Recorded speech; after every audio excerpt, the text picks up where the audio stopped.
दोस्तों नमस्कार, मैं हूं पलाश कुमार। स्वागत है हमारे चैनल पलाश ट्यूब पर। आरआरबी एनटीपीसी 10+2 लेवल की वैकेंसी आउट हो चुकी है और पोस्ट की संख्या है 3445, जिसमें लेवल 3 और लेवल 2 के पोस्ट देखने को मिलेंगे। लेवल 3 में आपके होते हैं सीसीटीसी यानी कि कमर्शियल कम टिकट क्लर्क, जिस पद पर अभी मैं कार्यरत हूँ। उसमें कुल वैकेंसी की बात करें तो 2022 वैकेंसी है। वहीं बात करें लेवल 2 के 3 post, account clerk cum typist, junior clerk cum typist और ट्रेन क्लर्क में, तो अकाउंट क्लर्क कम टाइपिस्ट की जो पोस्ट है वो 361 है, जूनियर क्लर्क कम टाइपिस्ट की पोस्ट है जो 990 है और ट्रेन क्लर्क की पोस्ट जो है वो आपको सिर्फ 72 देखने को मिल रही है। इससे अंदाज़ा ये लगाया जा सकता है कि वैकेंसी जो है वो ऊँट के मुँह में फोड़न के बराबर है, यानी कि भी इतनी छोटी सी वैकेंसी दी गई है और इतने ज़्यादा स्टूडेंट्स तैयारी करने वाले हैं। तो इस बार सिलेक्शन इतना आसान नहीं होने वाला है। अगर एवरेज स्टूडेंट्स या फिर नौसिखिए जो बिगिनर्स हैं उनको लग रहा है कि मैं ऐसे ही पढ़ के टाइम वेस्ट करके, टाइम पास करके 10 वीडियोस देख के, रील्स देख के मैं एग्ज़ाम क्रैक कर लूँगा, तो ये इम्पॉसिबल है। क्योंकि पिछली बार वैकेंसी 35,000 प्लस थी और जो रिजल्ट था वो 20 गुना दिया गया था। लगभग मेंस के लिए 7 लाख लड़कों का चयन किया गया था, लेकिन इस बार क्या है, सिर्फ 15 गुना रिजल्ट और वैकेंसी सिर्फ 11,000 प्लस है। यानी कि टोटल जो रिजल्ट आने वाली है 12th लेवल पे वो नहीं बोल सकता हूँ, लेकिन टोटल ओवरऑल जो बात करेंगे हम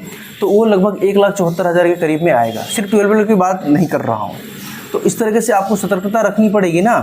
तो इसके लिए आपके पास 3-4 चीज़ें होनी चाहिए जिसके अनुसार आप अच्छे स्कोर करोगे, तभी आपका सिलेक्शन निश्चित हो जाएगा। सबसे पहली बात सटीक गाइडेंस, दूसरी बात डिसिप्लिन के साथ स्टडी और कंटिन्यूटी, तीसरी बात बहुत अच्छा स्कोर करने के लिए बहुत ज़्यादा मेहनत और प्रयास करना और ज़्यादा से ज़्यादा मेहनत, जितना पॉसिबल हो सके उतना मेहनत करना, और चौथी बात अपने अंदर एक आत्मविश्वास बनाए रखना कि मुझे इस बार करना है। तो आप इस वीडियो में हम आगे पूरी डिटेल जानकारी देंगे और कुछ ऐसे इन्फॉर्मेशन देंगे जो आपको जानकारी लेना ज़रूरी है। फॉर्म भरने से पहले वीडियो देखना है, उसके बाद ही किसी को फॉर्म भरना है। जल्दबाजी किसी तरीके का नहीं करना है, बाद में पछताओगे अगर बेस्ट प्रेफरेंस के चक्कर में, बेस्ट जोन के चक्कर में घुस के किधर भी 20 वीडियो देख के बाद कन्फ्यूज रहोगे। तो वीडियो को स्टार्ट करेंगे, पहले डिटेल जानकारी देंगे, उसके बाद मैं आपको बताऊँगा कि तैयारी भी कैसे करनी है।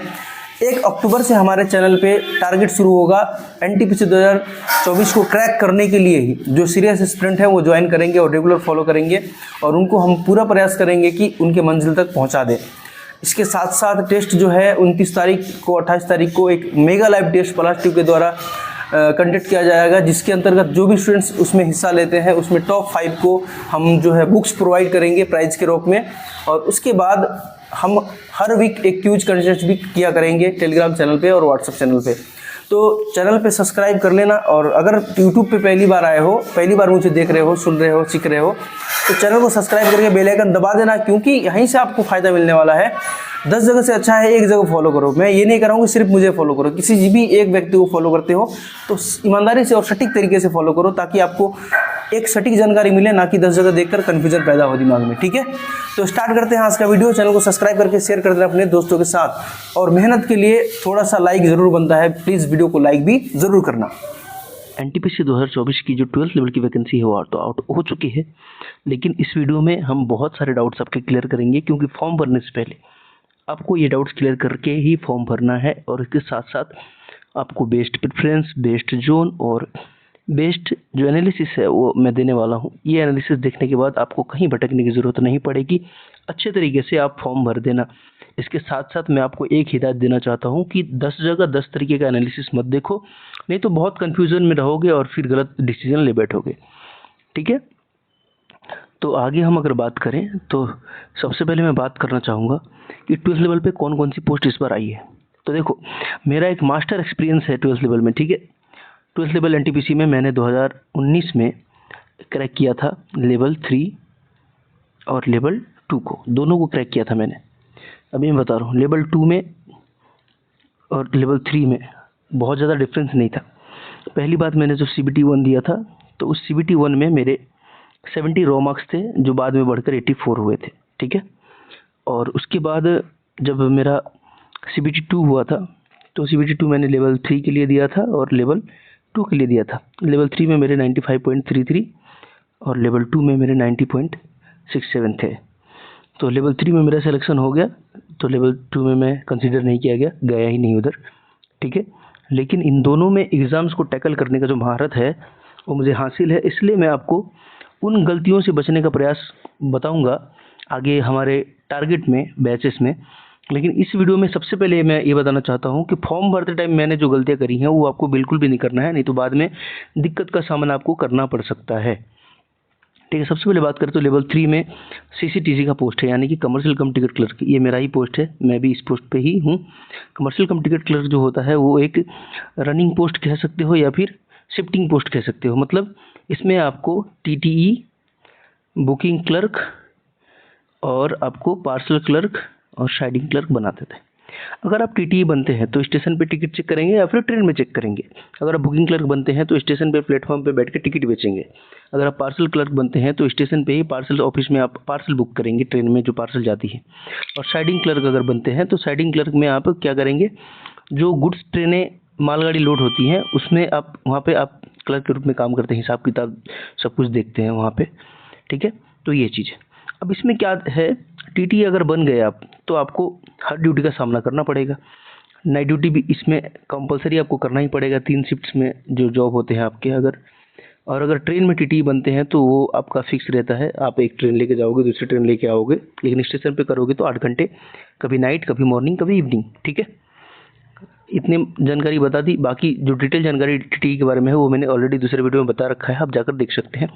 अब बात करें लेवल 2, तो लेवल 2 में पोस्ट आते हैं एसीसीटी यानी कि account clerk cum typist.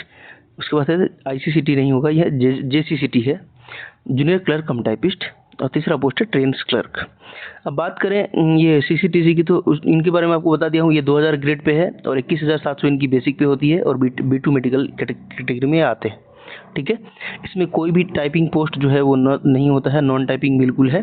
CBT 2 के आधार पर आपका मार्क्स डिसाइड होता है और बनता है। अभी आगे बताऊंगा CBT 2 का मार्क्स आधार कैसे होगा। ये जो क्लर्क टाइपिस्ट है इसमें C2 मेडिकल क्राइटेरिया होता है और टाइपिंग है जो दोनों में देनी होती है, जबकि ट्रेन क्लर्क में टाइपिंग नहीं देनी होती है, लेकिन A3 मेडिकल क्राइटेरिया होता है। क्यों? क्योंकि ये ट्रेन क्लर्क का काम थोड़ा सा क्लर्क जैसा तो होता है, लेकिन डिफरेंस होता है। कभी कभी इनको ऑपरेटिंग स्टाफ जैसे स्टेशन मास्टर या ट्रेन मैनेजर के साथ भी काम करना पड़ सकता है। कोचेस के, रेक्स के, इंजन्स के, लेखा जोखा के रूप में भी इनको काम करना पड़ सकता है। अगर ट्रेन क्लर्क के बारे में आप विस्तार से जानना चाहते हैं तो मेरा ये वाला वीडियो जाकर देख सकते हैं। पूरी जानकारी मैंने ट्रेन क्लर्क के बारे में दे रखा है, जेसीसीटी के बारे में भी दे रखा है, सीसीटीसी के बारे में भी दे रखा है। लेकिन मैं फिर से इन पोस्टों पे एक अलग नेचुरल एनालिसिस करूंगा, क्योंकि 1 साल 1.5 साल पहले का डाटा जो है वो सैलरी को रिगार्डिंग वो कम है, लेकिन सैलरी अपडेट हो चुकी है बहुत सारी, तो उसको अपडेट करने का काम है, तो वो कर लेंगे। ठीक है, अब मैं प्रोज एंड कॉन्स बताना चाहता हूँ। सबसे बड़ी बात, तो अगर आप सोच रहे हो कि मैं इस बार क्या करूँगा, तो वो मैं अभी सबसे लास्ट में आपको डिसाइड करके बताऊँगा आपको क्या चुनना चाहिए। ठीक है, गर्ल्स एंड बॉयज़। ठीक है, गर्ल्स एंड बॉयज़ अच्छे से समझो, अच्छे से समझोगे गर्ल्स को एंड ये बॉयज़ के लिए रूल दोनों पे ही लागू होगा। पहला रीज़न पोस्ट चूज करने का, मनी मतलब सैलरी। ठीक है, एंड लेवल। ठीक है, दूसरा पोस्ट दूसरा चूज करने का रीज़न क्या है, रेस्ट, हॉलीडे,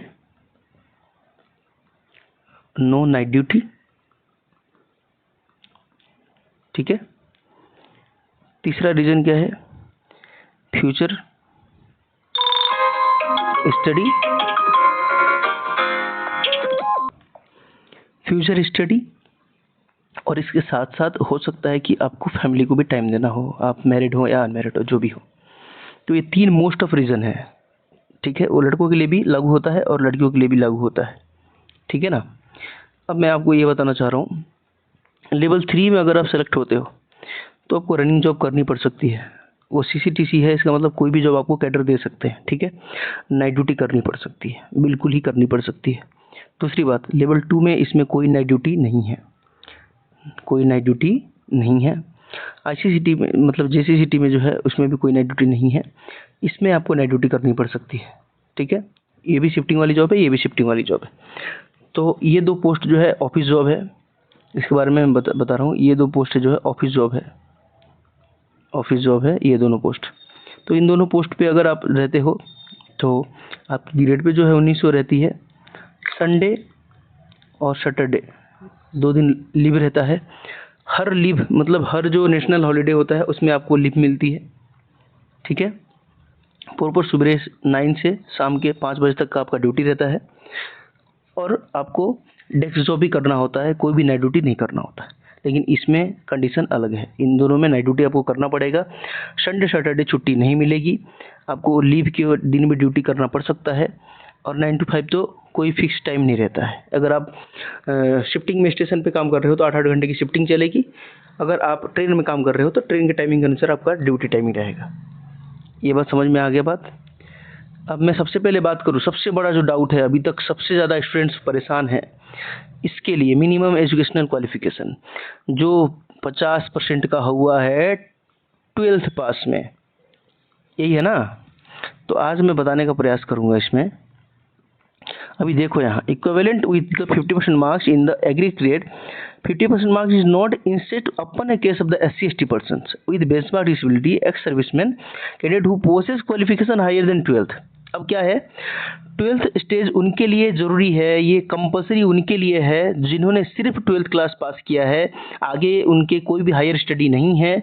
तो उनको ओबीसी हो या फिर ईडब्ल्यूएस हो या जनरल हो, उनको 12th में 50% मार्क्स कंपलसरी है। 50% से कम मार्क्स है तो वो फॉर्म नहीं भर सकेंगे। समझ में आया? कौन कौन किसको किसको माफ़ है, किसको किसको माफ़ है? देखो, एक्स सर्विसमैन जो है उनको 12th में 50% नहीं चाहिए, और जो आपके डिसेबिलिटी है, मतलब कि जो पीडब्ल्यूडी कैंडिडेट हैं उनको 12th में नहीं चाहिए। ये 50% पास किसको नहीं चाहिए? इनको भी नहीं चाहिए, इनको भी नहीं चाहिए। अगर आपने ग्रेजुएशन कर रखा है, ठीक है, ग्रेजुएशन पास है, फिर भी 12th में अगर आपके 40% ही क्यों ना हो, तो आपको भी ये क्राइटेरिया लागू नहीं करता है। ठीक है, अगर आप SC/ST कैंडिडेट हैं तो आपके ऊपर ये क्राइटेरिया लागू नहीं होता है। अदरवाइज आप अगर सिर्फ नॉर्मल कैंडिडेट है, ओबीसी और ईडब्ल्यूएस कैंडिडेट है, जनरल कैंडिडेट है, और सिर्फ 12 किया है, तो आपको 50% कंपलसरी मार्क्स होना चाहिए। सब में ये है, ठीक है। तो हर स्टेज में ही सेम कंडीशन लागू होता है, तो यहाँ पर ध्यान रखने की जगह है। अगर आप ग्रेजुएशन पास हैं तो किसी भी तरीके की चिंता करने की ज़रूरत नहीं है। आपके लिए 12th में 50% का जो बैरियर है उससे कोई मतलब नहीं है, मतलब कोई लेना देना नहीं है। अगला चीज़ मैं डॉक्यूमेंट वेरिफिकेशन के बारे में बताना चाह रहा हूँ। तो डॉक्यूमेंट वेरिफिकेशन से पहले हम आपके CBT 1 और CBT 2 पे बात करेंगे। तो सबसे पहले ये चीज़ देखो, ये जो है ना इंपॉर्टेंट डिटेल्स में क्या है, कैंडिडेट शुड आइदर नेम और फादर नेम। बहुत लोगों का क्या है कि पिताजी का नाम जो है वो मार्कशीट पे अलग है और आधार कार्ड पे उनके अलग है। तो उनको क्या करना है, अपने आधार नंबर को, आधार का जो मार्कशीट है, आधार का जो फादर नेम है वो उनको मॉडिफिकेशन करा सकते हो आप, तो करा लेना, ठीक है। नहीं तो बाद में आपको क्या करना है, आपको एफिडेविट जमा करना पड़ेगा। देखिए, in cases of name changes candidate should initiate the changes name only in the online application, should match with the matriculation equivalent certificate, तो should be prior to date of the registration online application. ठीक है, ये changes जो है should be prior मतलब पहले, registration से पहले आप ये चेंजेस कर लो। समझ में आ रहा बात? Otherwise gazetted notification any other legal documents आपको बाद में शो करना पड़ेगा। डीबी के टाइम में एक अप्रोवेशन समाधान मांगना पड़ेगा कि हाँ मैंने गलती कर दी है, भर दी है। ठीक है, तो इस बात का खासा ध्यान रखना, बहुत लोगों का ये डाउट है। और अगर आप मैरिड हैं, अगर आप लड़के हैं या लड़कियां हैं, स्पेशली लड़की के लिए, कि आपके मैरिड होने के बाद आपका जो अधिकार है आधार कार्ड में जो नाम है वो आपके हस्बैंड का होगा, डैड का मतलब पिताजी का बिल्कुल नहीं होगा। तो पिताजी का नाम अगर आपका मैट्रिक में, मान लेते हैं पिताजी का नाम अगर राम सिंह है, या मान लेते हैं तेज राम है, ठीक है, मैं एक एग्जांपल दे रहा हूँ कि आपके पिताजी का नाम तेज राम है मैट्रिक में, ठीक है ना, SLC में 10th में, तो फॉर्म भरते टाइम भी आप यही नाम उसमें भरोगे। ठीक है, फॉर्म भरते टाइम भी आप यही नाम को उसमें फिट करोगे, दूसरा कुछ भी गलती नहीं करोगे। अब बात करें पिताजी के आधार कार्ड पे अगर दूसरा नाम है तो उससे कोई फर्क नहीं पड़ता, पिताजी का आधार कार्ड से कोई लेना देना नहीं है आपके RRB को। दूसरी बात, आपका RRB से आपका जो ID है उससे लेना देना है, तो आपके ID पे आपके हस्बैंड का सही नाम होना चाहिए बस। ठीक है, समझ में आ गया बात? ये मैं मैरिड लोगों के लिए, अनमैरिड लोगों के लिए समझा दिया। तो ये चीज़ बहुत ध्यान रखना फॉर्म भरने से पहले, नहीं तो बाद में फिर फॉर्म रिजेक्ट होने का चांस रहेगा। अब अगली चीज़ बात करते हैं हम एज लिमिट के। तो एज लिमिट में बहुत लोग अभी 18 साल के नहीं हुए थे, तो बहुत लोगों ने अपनी डेट ऑफ बर्थ बताई थी। तो देख लो, the lower and upper case limits indicated the vacancy table will be recognised 1 जनवरी 2025 से रिकॉग्नाइज किया जाएगा। और दूसरी बात, यूआर ईडब्ल्यूएस के लिए आपका जो अपर लिमिट है वो क्या है, 2 जनवरी 1992। अब इस अपर लिमिट के अनुसार अगर आप अंदर हैं तो आप एलिजिबल हैं। ओबीसी क्रिमिलियर के लिए अपर लिमिट क्या है, 2 जनवरी 1989, ठीक है। ओबीसी के लिए, एससी एसटी के लिए क्या है, 1987, मतलब 2 साल एक्स्ट्रा छूट है। अब इसमें आप इस बार फॉर्म भरने के लिए 18 से 33 साल के लिए एलिजिबल हो। लोअर बर्थ लिमिटेड जो है नॉट लेटर देन, लोअर जो है वो कम से कम क्या होना चाहिए, 1 जनवरी 2007 के बाद अगर आपका जन्म हुआ है तो आपने फॉर्म नहीं भर सकते, आप एलिजिबल नहीं हैं। 1 जनवरी 2007 के पहले तक आपका डेट ऑफ बर्थ है तो आप एलिजिबल है, ठीक है। अपर केस कितना है आप देख लिया तीनों कास्ट का, और लोअर केस कितना है आपने देख लिया। तो ये डाउट उम्मीद है कि आपको क्लियर कर दिया होगा। मैं अब बात करूंगा मेडिकल स्टैंडर्ड पे पहले। तो मेडिकल स्टैंडर्ड में A3 जो है आपको पता है ट्रेन क्लर्क के लिए होता है, ठीक है। B2 मेडिकल जो है वो किसके लिए होता है, CCTC के लिए होता है। जबकि C2 मेडिकल जो है वो ACCT एंड JCCT के लिए होता है। ये 2 टाइपिस्ट पोस्ट के लिए आपका C2 मेडिकल, CCTC के लिए आपका B2 मेडिकल, और A3 जो है वो ट्रेन क्लर्क के लिए होता है। अब A3 का मेडिकल का जो फिजिकली क्राइटेरिया है वो क्या है देखिए, 6/9 to 6/9 विदाउट ग्लासेस, और ग्लासेस के साथ होनी चाहिए। और पावर जो है वो 2 डायोप्टर से एक्सीड नहीं करना चाहिए, ठीक है। नियर विजन 0.6 और 0.6 विदाउट ग्लास और ग्लास। उसके साथ साथ आपका क्या चेक करेंगे, कलर विजन चेक करेंगे, बाइनोकुलर विजन चेक करेंगे, नाइट विजन चेक करेंगे, और मायोपिक विजन चेक करेंगे। ये ध्यान रखना है। दूसरी बात, मायोपिक विजन मतलब अभिंदुकता की बीमारी होती है आँख से रिलेटेड। 6/9 to 6/12 आपका B2 का क्राइटेरिया है। 0.6 to 6 इसमें आपका विदाउट ग्लासेस जो है नियर विजन होना चाहिए ग्लास और ग्लास के साथ।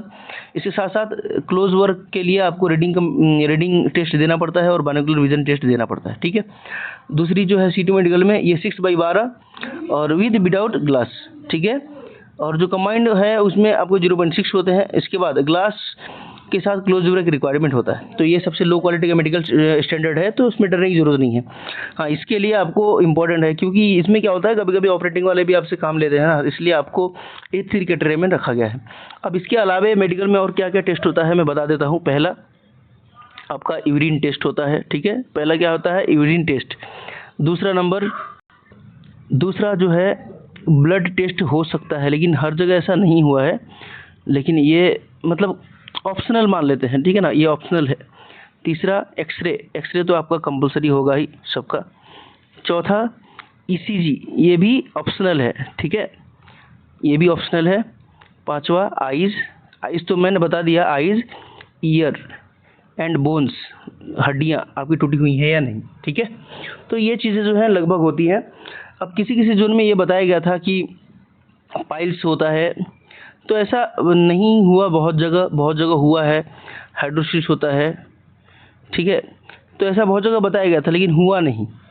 तो आप फिर भी फिट होके रहना तो अच्छा रहता है, नहीं फिट हुए तो बाद में हो सकता है दिक्कत आए तो कोई दिक्कत नहीं, वो घर भेजते हैं, फिर बुलाते हैं आपको, ठीक है। मेडिकल के बारे में आप समझ लिया। अब दूसरा चीज़ मैं आपको समझाने का प्रयास कर रहा हूँ CBT 2 के बारे में। CBT 1 के बारे में तो आपको पता है, CBT 1 में जो है एक कॉमन एग्जाम होगा। CBT 1 में एक कॉमन एग्जाम होगा जिसमें 100 क्वेश्चंस रहेंगे, 100 मार्क्स के 90 मिनट समय के साथ रहेंगे, और सिर्फ आपको क्वालिफाई करना है, तो इसमें कोई मेरिट वाली काम नहीं, ठीक है। लेकिन CBT 2 की बात करें तो यहाँ पे देखिए लिखा हुआ है, CBT 2 में जो शॉर्टलिस्टेड होगा वो 15 गुना होगा, 15 टाइम्स होगा। 2019 में यही चीज़ 20 गुना थी, लेकिन इस बार 15 गुना ही किया जाएगा। और CBT 2 में क्वेश्चन जो होते हैं आपको पता ही है, 20 क्वेश्चन होते हैं, 120 मार्क्स के होते हैं, और 90 मिनट का ही समय दिया जाता है, जबकि PWBD कैंडिडेट को 120 मिनट का समय दिया जाता है, ठीक है। अब दूसरी बात, इसमें सेकेंड स्टेज CBT में जो है वो सिर्फ 15 गुना लिया जाएगा, और जब आपका टाइपिंग टेस्ट होगा, मतलब स्किल टेस्ट, तो 8 गुना रिजल्ट लिया जाएगा, ठीक है। अब CBT 2 में सेकेंड स्टेज में क्या होता है मैं बता रहा हूँ। CBT 2 में पहले क्या होता था, लेवल 2, 3, 4, 5, 6 सबके अलग अलग पेपर होते थे। इस बार इन्होंने क्या करा है, ग्रेजुएशन वाले के लिए एक कॉमन पेपर, और 12th वालों के लिए 10+2 वालों के लिए एक कॉमन पेपर बना दिया है। किसमें, आपके CBT 2 में, ठीक है। इस बात का खासा ध्यान रखना। इसका मतलब है कि बस एक ही मौका है, डू और डाई। समझ में आ रहा बात? यहाँ पे लिख दिया इन्होंने, computer based typing skill test CBST will be conduct after the quality of the second CBT only for the opted account clerk cum typist. मतलब CBT 2 जब आप क्वालिफाई कर लेते हो कट ऑफ, तो आपको टाइपिंग के लिए बुलाया जाएगा। तो टाइपिंग कौन सी है? सिटी मेडिकल वाली जो है, ACCT एंड JCCT, इसमें भी क्वालिफाइंग है। अब टाइपिंग की बात करूँ तो 30 WPM जो है आपको इंग्लिश में देना है, इंग्लिश, और 25 WPM जो है वर्ड पर मिनट वो आपको हिंदी में देना है। मंगल एंड क्वार्टी कीबोर्ड के ऊपर फॉन्ट मिलते हैं, मंगल फॉन्ट, ठीक है, समझ में आ गया बात। अब हम बात करेंगे डॉक्यूमेंट वेरिफिकेशन। तो जब आप टाइपिंग टेस्ट पास कर लेते हैं तो डॉक्यूमेंट वेरिफिकेशन की बुलाई जाती है। तो देखो यहाँ पर देखा है ना, फर्स्ट स्टेज में भी कॉमन पेपर है और सेकंड स्टेज में भी कॉमन पेपर है। ACCT और JCCT के लिए ही आपको टाइपिंग देना है, बाकी दोनों के लिए टाइपिंग नहीं देना है। वो आपके CBT 2 के मार्क्स के आधार पर आपका जो टेस्ट है, यानी कि जो आपका फाइनल डॉक्यूमेंट वेरिफिकेशन के लिए जो लिस्टेड किया जाएगा उसके ऊपर ही हो जाएगा, ठीक है। डॉक्यूमेंट वेरिफिकेशन में मैंने बता रखा है, CBT 2 में पास करोगे तो यहाँ जाओगे, टाइपिंग टेस्ट पास करोगे तभी आप डॉक्यूमेंट वेरिफिकेशन में जाओगे। अगर टाइपिंग टेस्ट पास नहीं करते हो, आप 100 में 100 नंबर भी लाओगे तो भी आप डिस्क्वालीफाई हो जाओगे, ठीक है। ठीक है दोस्तों, मिनिमम एजुकेशन के बारे में बता दिया। अब हम सबसे लास्ट में अभी पोस्ट प्रेफरेंस के बारे में बात करेंगे। उससे पहले मैं बात करूंगा पोस्ट के कुछ डिटेल्स के बारे में, जिससे आपको समझने में और आसानी होगी। सबसे पहले अकाउंट क्लर्क जो है ओनली डे जॉब होता है। ओनली डे जॉब बोले तो सुबह 9 से लेके शाम के 5 बजे तक का ही जॉब होता है। DRM ऑफिस में, DCM ऑफिस में, कहीं भी हो सकता है, किसी भी डिपार्टमेंटल जो बिल्डिंग्स होते हैं उसमें हो सकते हैं, ठीक है, समझ में आया। संडे सैटरडे आपको ऑफ होता है। सबसे बड़ा और क्या है, नेशनल हॉलीडे जो है आपको, वो हॉलीडे आपको छुट्टी रहता है, तो वो हॉलीडे आप अपने फैमिली के साथ एंजॉय कर सकते हैं, ठीक है। दूसरी बात, सेम चीज़ ये आपका जूनियर क्लर्क है, ये भी ऑन डे जॉब है, 9 to 5:30 जो होता है, और सैटरडे और संडे को ऑफ होता है। और इसमें भी आप अपने वीकेंड के 2 दिन जो है अपने बच्चों को, अपने हस्बैंड को, या अपने वाइफ को, या अपनी फैमिली को दे सकते हैं, और नेशनल हॉलीडे का भी इंजॉयमेंट जो है अपने फैमिली के साथ ले सकते हैं। अब बात करें ट्रेन क्लर्क की, तो ट्रेन क्लर्क जो है शिफ्ट वाइज जॉब होता है, 3 शिफ्ट होते हैं, मॉर्निंग, इवनिंग या नाइट। वन डे जो है वो वीकली ऑफ होता है, लेकिन जरूरी नहीं है कि वो संडे को ही मिलेगा। लेकिन अगर आपकी पोस्टिंग DRM ऑफिस में हो जाती है, हेडक्वार्टर में हो जाती है, तो फिर आपकी जो ड्यूटी है वो 9 to 5 डेस्क जॉब तरफ की होगी, और इस तरीके का फैसिलिटी आपको मिलने लगेगा। कब? अगर आप DRM ऑफिस में है, अगर आप स्टेशन पे काम कर रहे हैं ट्रेन क्लर्क ग्रुप में, तो फिर आपको शिफ्टिंग में ही काम करना पड़ेगा। कमर्शियल काम टिकट क्लर्क की बात करें तो शिफ्ट जॉब होता है, 3 शिफ्ट होते हैं, 1 डे वीक ऑफ होता है। लेकिन हर जगह ऐसा नहीं होता है। जैसे हमारे सिकंदराबाद में है, महीने में 2 ऑफ मिलते हैं, 2 रेस्ट मिलते हैं। वो भी आप कहोगे कि सर आज हमको रेस्ट चाहिए, तो आपको दे देंगे, 15 दिन पे एक बार रेस्ट दे सकते हैं। TTA में काम कर रहे हो तो बुकिंग में शायद 7 दिन पे रेस्ट दे देते होंगे। मैंने सिकंदराबाद का बताया, हर जगह का ऐसा नहीं है, कहीं कहीं वीकली 1 बार रेस्ट मिलता ही है कंपलसरी, ठीक है। तो इन दोनों पोस्ट के बारे में समझ लिया, ये दोनों पोस्ट के बारे में समझ लिया।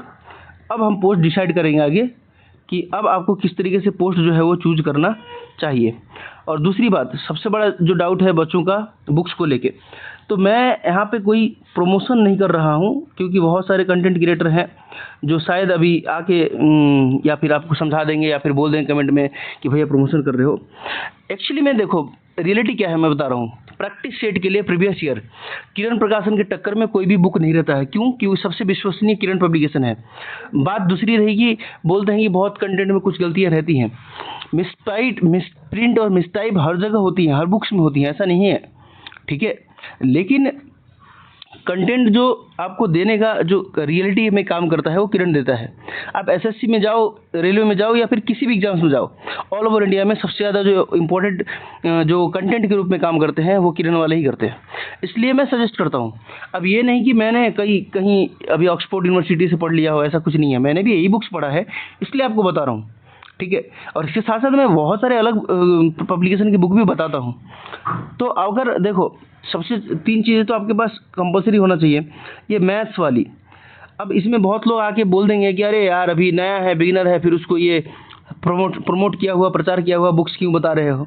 एक्चुअली मैं प्रमोट नहीं कर रहा हूँ भाई, मैं उनके लिए बता रहा हूँ जो सीरियसली जो नए बच्चे हैं वो इसमें घुसेंगे ही नहीं। और नए बच्चे जो हैं उनके लिए मैं स्पेशली कई वीडियोस बना रखा हूँ कि आपको कौन से वीडियो से, कौन से बुक से तैयारी करनी है, कौन से बुक को यूज़ करना है स्टार्टिंग में, उसके बाद प्रैक्टिस करने के लिए। ये बुक जो है आपको बेस कंसेप्ट क्लियर है, सिलेबस खत्म है, उसके बाद जो आप एक्चुअल में एग्जाम के लिए प्रिपरेशन करते हो वो उस समय आपको इस बुक की जरूरत पड़ेगी। पहले मैथ्स, ये 10,000 प्लस मैथ्स है जिसमें आपको कई सारे इंपॉर्टेंट क्वेश्चंस के संकलन देखने को मिलेंगे, जैसे कि ALP, technician, RPF, NTPC, group D सभी के 2023 एडिशन है। ठीक है, आप ये चैप्टर वाइज है, अगर आप चाहें तो सेट वाइज भी खरीद सकते हैं, उसका भी बुक का लिंक मैं डाल दूंगा। आपकी मर्जी है, आप कहीं से भी खरीदो। ठीक है, ये रीजनिंग है 8700 प्लस। रीजनिंग को बना लेने के बाद मुझे उम्मीद है कि 30 में 30 कर दोगे आराम से। ठीक है, इतनी प्रैक्टिस तो करा ही दे रहा है किरण। इसके साथ साथ किरण ने अभी लॉन्च कर दिया है सॉल्व पेपर जीके। जीके अभी तक किरण की नहीं थी, बहुत परेशान थे, लेकिन अब आपकी परेशानी खत्म हो गई है। 3790 प्लस जीके की बुक जो है किरण ने लॉन्च कर दिया है इस बार। इस बुक से आप बहुत अच्छे से तैयारी कर सकते हो, इतना तो दावा के साथ कह सकता हूँ। पहले आपने घटना चक्र का नाम सुना होगा या फिर यूथ वगैरह का नाम सुना होगा। लोग किरण ने भी सबसे ज़बरदस्त बुक लॉन्च कर दी है और बहुत ही बेहतरीन बुक मेरे लिए साबित है। मैं खुद मंगाऊंगा अभी खरीद के और मैं खुद पढ़ूंगा इस बार एनटीपीसी के लिए। ये सारे बुक तो मैं खुद यूज़ करने वाला हूँ। आपको अगर ट्रस्ट नहीं हो तो मैं आपको डेली ब्लॉग्स पे डाल दूंगा। ठीक है, दूसरी बात प्रैक्टिस, ये जो जीके है ये इंग्लिश मीडियम है, ये हिंदी मीडियम है। ठीक है, प्रैक्टिस के लिए जो हिंदी मीडियम है वो CBT 1 के प्रीवियस ईयर ये वाली ले सकते हैं बुक, या फिर जो इंग्लिश मीडियम है वो ये वाली बुक ले सकते हैं। अब दूसरी बात, आपके पास कोई अल्टरनेटिव बुक होना चाहिए जीके के लिए। बहुत लोग रहते कि भाई पुराना जो ट्रेडिशनल बुक है उसको छोड़ के कुछ और पढ़ा हो गया यार, तो जो बुक है वो बेस्ट ही है। लेकिन अगर आपको लगता है कि मैं दूसरा बुक ले लिया हूँ या फिर ले हूँ, तो ये किरण की सामान्य ज्ञान ले सकते हो। इसमें एक चीज़ तो सबसे बड़ा खास बात है, आपको कुछ अच्छा लगे ना लगे, लेकिन स्टैटिक जीके की तैयारी जो है बहुत अच्छे से कर सकते हो। इसमें चैप्टर वाइज, टॉपिक वाइज अलग अलग खंड में छांट करके इसमें रखा हुआ है, तो ये बुक आपके लिए बहुत ही महत्वपूर्ण साबित होगा। और इस बुक लिस्ट से आपको बहुत ज़्यादा हेल्प मिलेगा, मैं डेफिनेटली कह सकता हूँ। जब आप पेपर लगाओगे, मॉक टेस्ट लगाओगे, मॉक टेस्ट लगाने के बाद जब बुक से रिवीजन करोगे, अच्छे से प्रैक्टिस करोगे, तब मुझे आप आकर एक रिव्यू देना कि भैया आपने बहुत अच्छे से समझाया था, बुक का अच्छे से एनालाइज किया और अच्छा बुक बताया। फिर मैं आपसे बात करूंगा, फिर आपसे मैं दूसरे स्टूडेंट्स को रिव्यू भी दिला दूंगा। ठीक है दोस्तों, तो अब हम असली मुद्दे पे आते हैं, मतलब कि जो आपका वैकेंसी है उसका चीड़-फाड़ करेंगे। ठीक है, तो वैकेंसी जो है 21 जोनों से आ चुकी है। तो सबसे पहले हम बात करेंगे वैकेंसी में टॉप जोन्स की। इसको मैंने वैकेंसी टेबल के आधार पर टॉप जोन में रखा है, टॉप 7 में। ठीक है, टॉप 7 में पहला नंबर इस बार मुंबई आ गया। अब देखो, ग्रेजुएशन लेवल पे कोलकाता ने बाजी मारी थी, लेकिन इस बार 12th लेवल पे मुंबई ने बाजी मार दी है, कोलकाता को 2 नंबर पे भेज दिया है। 699 वैकेंसी के साथ 1 नंबर पे है, जबकि CCTC की 497 पोस्ट है, ACCT की 45 पोस्ट है, 147 पोस्ट JCCT की है और ट्रेन क्लर्क की 10 पोस्ट है। कोलकाता की बात करें तो CCTC की 118 पोस्ट है, ACCT की 132 पोस्ट है, JCCT की 187 पोस्ट है और 15 क्लर्क ट्रेन क्लर्क की है। प्रयागराज जो है इस बार बहुत ऊपरी छलांग लगाते हुए 3 नंबर पे आ गया है, जिसमें टोटल पोस्ट की बात करें तो 389 पोस्ट है, 328 CCTC, 14 ACCT और 38 JCCT है और 9 ट्रेन क्लर्क है। उसके साथ साथ चंडीगढ़ जो है बैलेंस जोन था ही, अभी फिर से उस बैलेंस में ही है। 91 CCTC, 22 ACCT, 125 JCCT और 9 जो है ट्रेन क्लर्क है 247 पोस्ट के साथ, चौथे नंबर पे है। 5वें नंबर पे अहमदाबाद भी एक बैलेंस जोन था, लेकिन इसमें अकाउंट क्लर्क नहीं है इस बार। 155 जो है कमर्शियल क्लर्क, टिकट क्लर्क है, 48 जूनियर क्लर्क है और 7 ट्रेन क्लर्क है। 210 पोस्ट के साथ 5वें नंबर पे इसको रखा गया हमने। और फिर उठाया एक साउथ इंडिया से चेन्नई को। चेन्नई में 39 CCTC, 28 ACCT, 126 JCCT और 1 ट्रेन क्लर्क के साथ 194 पोस्ट है इसके पास। और फिर आता है 7वें नंबर पे गुवाहाटी इस बार भी ग्रेजुएशन में भी अच्छा ही वैकेंसी दिया है। 82 पोस्ट है CCTC, 31 पोस्ट है ACCT, JCCT 59 और 3 जो है ट्रेन क्लर्क है 175 सीटों के साथ। अब देखो, जाहिर सी बात है, यहाँ पर एनालिसिस में दिखा रहा हूँ आपको। मुंबई आपका 1 नंबर पे है, कोलकाता 2 नंबर पे है और प्रयागराज 3 नंबर पे है। अब इसमें रेड जोन में डायरेक्टली साबित कर देता हूँ, ये जो प्रयागराज है ये रेड जोन में जाएगा ही जाएगा प्रयागराज। ठीक है, 389 पोस्ट है तो प्रयागराज रेड जोन में जाएगा, क्योंकि डिमांडेबल जोन हो जाएगा साबित 12th क्लास वालों के लिए। ठीक है, मुंबई दिल्ली जो है वो भीड़ देख के जाएंगे ही जाएंगे, तो उसके पीछे भी आपको सोच समझ के पढ़ना है। अब मैंने सबसे पहले आपको बताया था कि पोस्ट प्रेफरेंस और जोन प्रेफरेंस किस पे डिपेंड करता है, आपको स्टार्टिंग में पहले वीडियो में बताया था। सबसे पहले देखना है घर से नज़दीक, सबसे पहले क्या देखना है, घर से नज़दीक हो, दूसरा कंफर्टेबल हो, फैमिली को टाइम देने लायक हो, तीसरा घर से नज़दीक अगर सीट कम है तो थोड़ा सा दूर जाएंगे और सैलरी भी अच्छा कमाएंगे। ये 3 रीज़न भी हो सकता था। ठीक है दोस्तों, तो मैं कह रहा हूँ कि आप देखना ये नीचे के जो 4 जोन है, चंडीगढ़, अहमदाबाद, चेन्नई, गुवाहाटी, ये अच्छे जोन साबित होंगे क्योंकि एवरेज लड़के भी यहाँ ही जाने का प्रयास करेंगे। तो ये आपके लिए एक अच्छा ऑप्शन है। अब आपको देखना है कि आपको डेस्क जॉब पसंद है कि नहीं। अगर आपको डेस्क जॉब बहुत ज़्यादा इंपॉर्टेंट है कि आपको डेस्क जॉब भी करना है, तो बहुत बढ़िया तरीके से इस एनालिसिस को देखना कि यहाँ पे वैकेंसी कहाँ पे ऊपर जा रही है। ठीक है, इसके पीछे कम पड़ना, इसको लास्ट प्रेफरेंस में ही देना। पहले CCTC, ACCT, JCCT, फिर ट्रेन क्लर्क।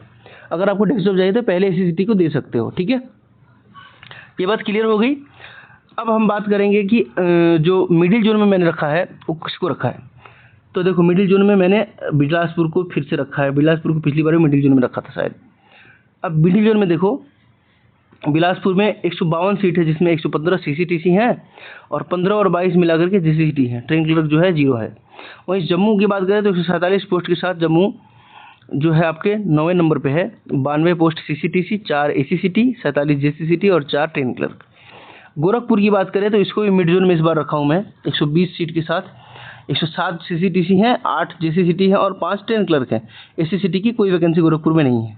त्रिवेंद्रम में 112 सीट है जिसमें कि 102 सीट CCTC के हैं और 9 सीट JCCT के हैं, 1 सीट ट्रेन क्लर्क के हैं। ACCT का कोई सीट नहीं है। वहीं बात करें सिकंदराबाद, तो इस बार सिकंदराबाद ने निराश कर दिया है, जबकि पिछली बार 630 प्लस वैकेंसीज थी सिर्फ CCTC में। इस बार सिर्फ 32 सीट दिए हैं इन्होंने, क्योंकि इस बार सिकंदराबाद में CCTC की भरमार हो गई है, क्योंकि ऑलरेडी 630 लोग आए ही हैं, ऊपर से 185 लोग LDC से भी आए हुए हैं CCTC में, इसलिए वैकेंसी बहुत कम आई है। ACCT की बात करें तो 37 पोस्ट है, 20 जो है जूनियर क्लर्क की पोस्ट है, ट्रेन क्लर्क की संख्या 0। बात करें रांची की तो 76 पोस्ट है, 68 CCTC और 8 JCCT। ACCT और ट्रेन क्लर्क 0 है। अब बात करें अजमेर की, तो अजमेर ने सबसे ज़्यादा निराश कर दिया है। लग रहा है इनको ज़रूरत ही नहीं है लेवल 2 और लेवल 3 के स्टाफ की। 71 पोस्ट है जिसमें 60 सिर्फ JCCT है और 11 जो है आपके ये CCTC और 0 है ACCT ट्रेन क्लर्क। अब देखो, ये जोन जो है बहुत खतरनाक नहीं है और बहुत ईजी भी नहीं है। ये आपके येलो जोन में रहेंगे। मतलब क्या, यहाँ पे कंपटीशन अच्छे लेवल का रहेगा, अच्छे स्टूडेंट्स यहाँ आने का प्रयास करेंगे। क्यों? क्योंकि नीचे के जो ये वाला जो नीचे का 4 रेशियो है ना, 100 के नीचे वाला, ये त्रिवेंद्रम, सिकंदराबाद, अजमेर और ये यहाँ पे जो है स्टूडेंट्स थोड़ा भागने का प्रयास करेंगे, अरे वैकेंसी कम है क्या आ जाएंगे उधर में। क्यों? क्योंकि आपको यहाँ पर सीधे वैकेंसी टेबल दिख रहा है 0 0 0 0, इधर 0, तो इसलिए थोड़ा सा आप डर रहे हो, लेकिन डरने की ज़रूरत नहीं है। यहाँ पे बिलासपुर,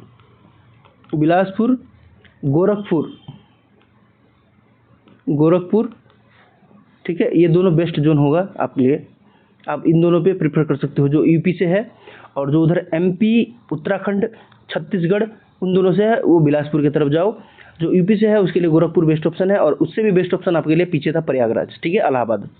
ठीक है, अब हम बात करेंगे आपको लोएस्ट जोन के बारे में। जो लोएस्ट मैंने रखा है, लोएस्ट में सबसे ऊपर इस बार मुजफ्फरपुर आ गया, जबकि ग्रेजुएशन में सबसे लास्ट में मुजफ्फरपुर था। तो मुजफ्फरपुर में 63 सीट CCTC के हैं और 5 JCCT के हैं, टोटल 68 सीट है। बेंगलुरु जोन भी इस बार निराश कर दिया, 60 सीट देकर के, 48 CCTC के, 5 ACCT और 7 JCCT का। भोपाल की बात करें तो 58 सीट है जिसमें 14 CCTC, 36 जो है JCCT है और 8 जो है ट्रेन क्लर्क है। वहीं बात करें भुवनेश्वर जोन की, तो भुवनेश्वर पिछली बार 3 नंबर पे था, इस बार बहुत नीचे चला गया है, ठीक है ना, 18वें नंबर पर चला गया है। अब इसमें देखो 56 सीट में 28 सीट ACCT के हैं, 19 JCCT के हैं और 9 CCTC के हैं। बात करें सिलीगुड़ी की, तो सिलीगुड़ी में 42 सीट में 39 सीट सिर्फ CCTC हैं और 3 JCCT है। तो यहाँ पर देखना, ये टेबल देखना बहुत इंपॉर्टेंट है। ये टेबल में पूरा 0 0 है और ये टेबल में भी बहुत कमी है सीट्स की, इसलिए इसको मैंने लोएस्ट जोन में रखा है, ठीक है, क्योंकि मैक्सिमम प्रायोरिटी यही होना चाहिए था। आगे पटना में देखो तो पटना में सिर्फ 16 सीट है, 12 सीट CCTC के हैं। पिछली बार वैकेंसी में CCTC का जो पटना का कट ऑफ था वो 102 नंबर गया था मेंस का। तो आप समझ लो कि पटना में सिलेक्शन लेना इस बार कितना मुश्किल है।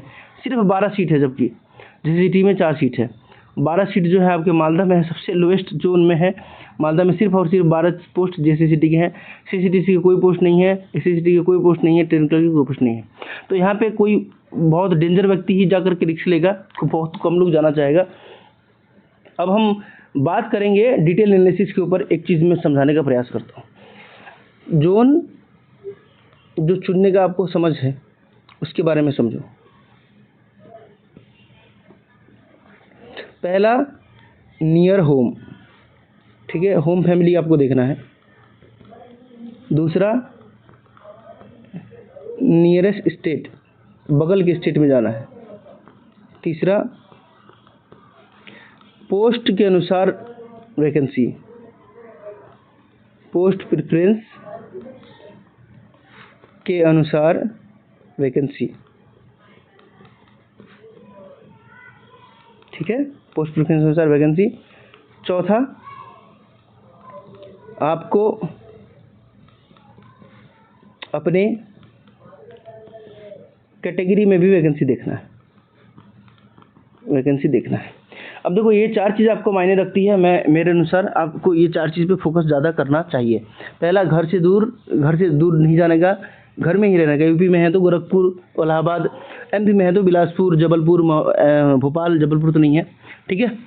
और तीसरा पोस्ट प्रेफरेंस, अगर आपको JEE बनना है, अब ये मत डालना कि अगर वहाँ पे 200 सीट है, जो 200 सीट में 180 सीट जो है CC की है और 5 सीट है JEE की, वहाँ भर दोगे तो वहाँ पे रिस्क खेलना पड़ेगा और जाके बाद में हो सकता है कि दिक्कत हो जाए, बाहर हो जाओ, ठीक है।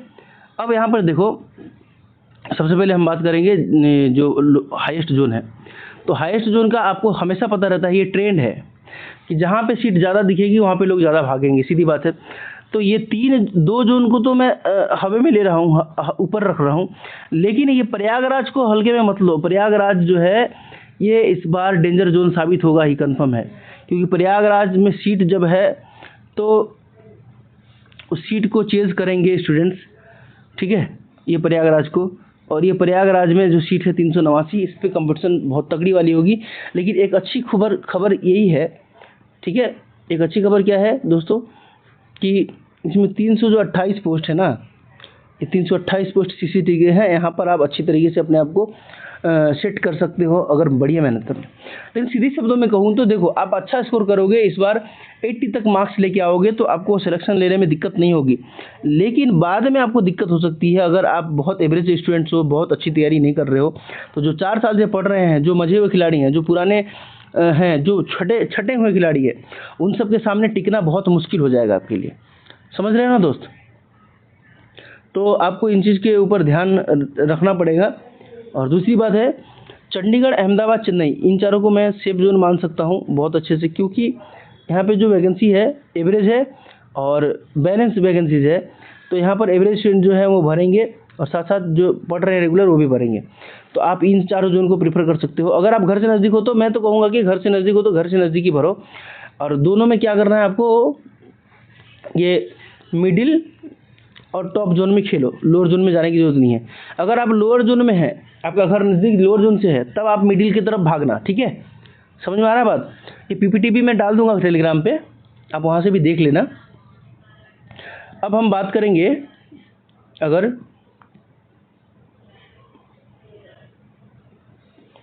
अब देखो, अब जो मैं बात करने वाला हूँ आगे मिडिल जोन के बारे में। तो मिडिल जोन में आपको क्या ध्यान रखना है, देखो, बिलासपुर, जम्मू कश्मीर और गोरखपुर। तो इन तीनों में सबसे पहले आप बिलासपुर पे ध्यान आकर्षित करोगे और गोरखपुर पे ध्यान आकर्षित करोगे, ठीक है। जम्मू कश्मीर की तरफ लास्ट में जाने का प्रयास करना, ठीक है। अब देखो, ये तीन का जो वैकेंसी का टेबल में है, ये बहुत ही गिरे हुए वैकेंसीज हैं। तिरुवनंतपुरम और सिकंदराबाद अभी गलती से भी मत डालना पहले। रांची, अजमेर जो है वो तुम्हारे तरफ है। तो देखो, 60 पोस्ट के लिए अजमेर के लिए खेल सकते हो अगर JEE चाहिए तो, और 68 पोस्ट के लिए CCTC के लिए आप रांची में खेल सकते हो। ये आपके लिए किफ़ायती साबित हो सकती हैं। और दूसरी बात मैं ये बताना चाहूँगा ओवरऑल में, कि आप किसी भी जोन में रहो, टॉप ऑर्डर में रहो या फिर आप लो ऑर्डर में रहो या फिर आप मिडिल ऑर्डर में रहो, आपको स्कोर अच्छा करना ही पड़ेगा, ठीक है। जैसे मैं समझाने का प्रयास करता हूँ आपको, ये जैसे मान लो कि आपने टॉप जोन में फॉर्म भरा है, टॉप जोन में आप 75 कर रहे हो, और किसने लो जोन में फॉर्म भरा है वो 83 कर दिया। तो जाहिर सी बात है कि लो जोन में फॉर्म भरते हुए भी 83 पे सिलेक्शन ले जाएगा, आप टॉप जोन में करके हुए भी 75 में नहीं करोगे। हो सकता है कट ऑफ का 3 से 4 अंक वेरी आए, तो उस समय आपका सिचुएशन बन जाए। तो इस तरीके से ध्यान देना है, तैयारी इतनी अच्छी कर लो कि कट ऑफ कहीं भी वेरी करे, आपका सिलेक्शन हर स्टेशन पे होना चाहिए, हर जोन में होना चाहिए, ठीक है। तो तैयारी इस लेवल की होनी चाहिए, मेरा जो मानना है। मैं वही सोच के तैयारी करता था, कभी ये सोच के नहीं किया कि मुझे लेवल 3 मिल जाए, सिकंदराबाद में मिल जाए। मैं ये सोच के हमेशा पढ़ाई करता था कि बस हमको टॉप में आना है, टॉप में टॉप करना है, ताकि मेरे को बस लेवल 3 ही मिले। दूसरी बात कि मैं हमेशा स्कोर जो है 100 प्लस रखने का प्रयास करता था मेंस में, CBT 2 में हमेशा 100 प्लस रखने का प्रयास करता था। और मैं ही नहीं, मेरे ग्रुप में हम 3 भैया लोग पढ़ते थे, ठीक है, तीनों लोग का जो स्कोर है हमेशा 100 प्लस ही आता था स्कोर में, ठीक है। तो आपको ये माइंडसेट के साथ तैयारी करना है। बाकी तैयारी का स्ट्रेटजी आपको जो है मिलता रहेगा। 29 तारीख को आप टेस्ट जरूर ज्वाइन करना अपनी तैयारी जानने के लिए, और 1 तारीख से टारगेट जो है वो हमारी टीम शुरू कर देगी और हम भी शुरू कर देंगे, ठीक है दोस्तों। और एक हमारे ही सब्सक्राइबर्स हैं और एक अच्छे मित्र हैं जो हमें एक डिस्प्ले बोर्ड जो है, मतलब वाइट बोर्ड जो है पढ़ाने वाला, वो गिफ्ट कर रहे हैं। तो उनको भी मैं रिव्यू करूँगा, तो उनको भी आप सभी थैंक यू जरूर बोलना, ठीक है। अब एडवांटेज कहाँ से लेना है आपको, तो ये है पहला आपका चैनल प्लस ट्यूब चैनल को सब्सक्राइब करोगे और बेल आइकन दबा दोगे। यहाँ से बेल आइकन दबाने के बाद क्या होगा, जब भी हम वीडियो अपलोड करेंगे तो आपको देखने को मिल जाएगा डायरेक्टली, और तुरंत आप जाकर इन्फॉर्मेशन ले सकते हो, कहीं भी भटकने की जरूरत नहीं पड़ेगी। और एक बार मेरा इन्फॉर्मेशन ले लिए तो फिर 10 यूट्यूब चैनल पर जाने की जरूरत नहीं पड़ेगी। और ये है आपका प्लस ट्यूब का पब्लिक चैनल। इस पब्लिक चैनल पे क्या फ़ायदा है, तो इस पब्लिक चैनल में 1500 मतलब 1.5 के से ज़्यादा स्टूडेंट्स हैं, और यहाँ पर डेली में इन्फॉर्मेशन भी डालते रहता हूँ। उसके साथ साथ इससे जुड़ी हुई एक और जो है टेलीग्राम जो है ग्रुप, डिस्कशन ग्रुप है, जिसमें आप ऐड होकर के आप अपने डाउट्स डेली पूछ सकते हो। स्टूडेंट्स 400-500 प्लस हैं, वो डेली डाउट्स आपके क्लियर करने में सक्षम है और हमेशा हेल्पफुल रहते हैं। दूसरी बात, ये हमारा चैनल का लोगो है, देख सकते हो। ये हमने व्हाट्सअप चैनल बनाया है, कभी क्योंकि हो सकता है इन फ्यूचर कभी ये टेलीग्राम को बैन कर दिया गया, तो ये व्हाट्सएप पे हम आपको आसानी से गाइड कर सके और आसानी से आपको टास्क वगैरह दे सके। तीसरी बात, अगर आपको पर्सनली कोई डाउट पूछना होता है तो आप नंबर मांगने लगते हो, तो नंबर सबको देना मतलब प्रॉब्लम है, क्योंकि सबके साथ बात करना और कॉल उठाना बहुत मुश्किल होता है। इसलिए हमने बना रखा है आपके लिए 2 सोशल मीडिया एप्लीकेशन पे आईडी, जिसमें एक इंस्टाग्राम पे है प्लस ट्यूब और एक फेसबुक पे है कुमार प्लस, यानी कि प्लस ट्यूब ही है। तो आप इन दोनों पे फॉलो मुझे कर सकते हो और फॉलो करके शेयर कर सकते हो अपनी डाउट्स को। हम आपके रिप्लाई ज़रूर देते हैं, लेट होगा लेकिन रिप्लाई आपको ज़रूर मिलता है। तो दोस्तों देर किस बात की, अभी ज्वाइन करो प्लस ट्यूब को, अभी ज्वाइन करो हमारे सारे प्लेटफॉर्म्स को और जुड़ जाओ हमारे साथ सिलेक्शन तक। मिलते हैं अगली वीडियो में, तब तक के लिए जय हिंद।